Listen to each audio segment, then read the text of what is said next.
Governor Tony Evers came to DeSoto today to visit the site of Thursday's train derailment. News 8 Now's Dua Israr is live in DeSoto, where crews have been working around the clock to clear the scene. Dua? Ken, if you take a look behind me, you'll see that some of the major train cars that derailed yesterday have been removed or moved further down.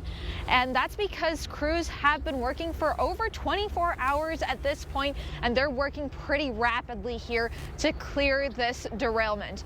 Now, this situation is a little different, and according to Crawford County Emergency Management Director Jim Hackert, it is a little bit more difficult, and that's because there is a body of water between the highway and the rail tracks. So what crews are doing is they're putting down rocks similar to this one over that body of water and then pouring sand on top of these rocks to create a smooth path for that big machines to come through, pick up the debris, take it back onto the highway and get it out of this location.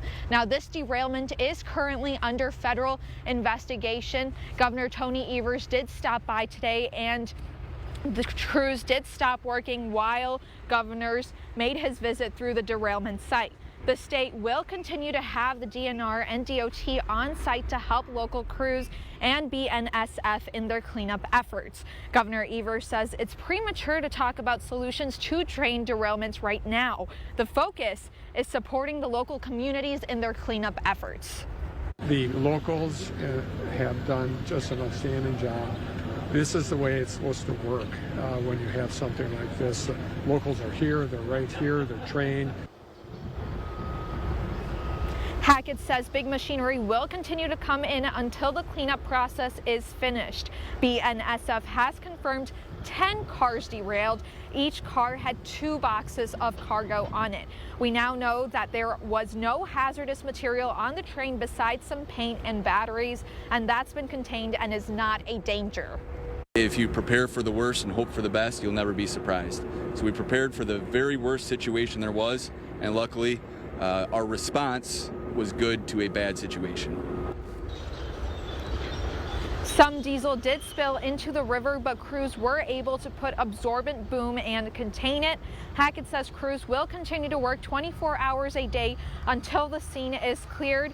When that is, we still don't know. Now, BNSF is responsible for all of the cleanup costs that is occurring. Hackett says the crews are expecting a little rain to come through, and they plan on working through the rain until the weather becomes dangerous. And if that happens, then they'll take a pause and then continue when they can. Reporting live in DeSoto, Dua Israr, News 8 Now. Ken, back to you. Dua, thanks very much. Representative Lauren Oldenburg and State Senator Brad Pfaff were also on site today.